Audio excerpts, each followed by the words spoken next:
আজকে আমরা ভিডিওতে যুক্ত বর্ণের ক্লাস করব।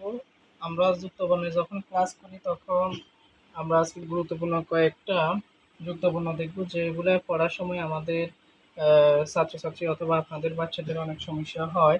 অনেকে ভুল উচ্চারণ করে অথবা ভুল শেখায়। আজকে আমরা সেই ভুলটা কি এবং ভুল থেকে কিভাবে সমাধান পেতে পারি সেটা আমরা আজকের ভিডিও থেকে শিখব।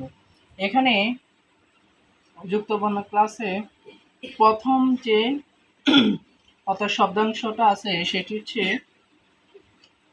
স স সংযুক্ত হবে, কিন্তু আমরা সেটা না বলে আমরা বলে ফেলি স স স বলে ফেলি। এটা একদম ভুল। এটা সঠিক উচ্চারণ হবে স স সংযুক্ত। যেমন আমরা যদি লিখি, এটাকে বিশ্লেষণ করতে যাই, তখন এখানে আছে স যোগ স।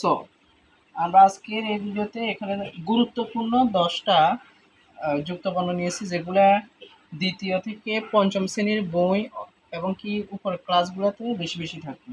এরপর আমরা অনেক গার্ডিয়ান অথবা শিক্ষক বলে ফেলি ল ল ল। ল ল ল এখানে হবে না, এখানে হবে ল যোগ ল সং যুক্ত বলবো।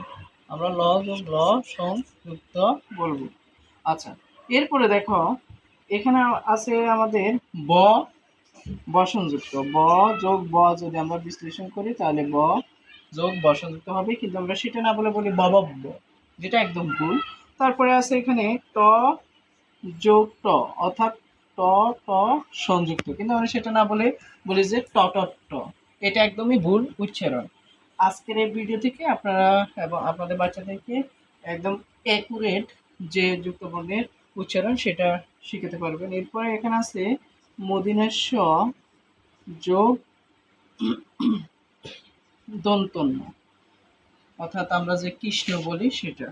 এরপরে এখানে আছে আমরা অনেকে এটাকে ক্ষীয় বলি, কিন্তু এটা ক্ষীয় উচ্চারণ ঠিক অনেক ক্ষেত্রে, তবে যদি এটা বিশ্লেষণ করতে যাই আমরা, এখানে দুটি বর্ণ সংযুক্ত আছে, একটা হচ্ছে ক আর একটা হচ্ছে মদিনাস্য। এরপরে আবার আছে আমাদের এখানে যে যুক্ত শব্দাংশটি আছে, এটি যদি আমরা বিশ্লেষণ করি তাহলে এখানে হবে হ যোগ ম। হ যোগ ম, যেমন আমরা এরকম যদি অনেক শব্দ আছে ব্রাহ্মণ, বড় ফলাকার, আমরা যদি এভাবে দেখি ব্রাহ্মণ লেখা, তখন আমরা এখানে বড় ফলা আকার বলবো আর হ ম সংযুক্ত মধ্যাহ্ন বলবো, তখন আমাদের এখানে উচ্চারণ হবে যে শব্দটির ব্রাহ্মণ। এরপরে আছে এখানে ত, আমরা অনেকে ততত্ব বলে ফেলি, অথবা অনেকে এখানে কি করে ও বলে ফেলে। এখানে কিন্তু ও নয়, ওর উপর কিন্তু মাত্রা থাকে না, কিন্তু এখানে কিন্তু মাত্রা আছে। তাহলে এখানে হবে ত যোগ ত, ত যোগ ত সংযুক্ত বলবো। এরপরে আছে দন্তান্ন যোগ, আমরা এখানে বলবো দ সংযুক্ত।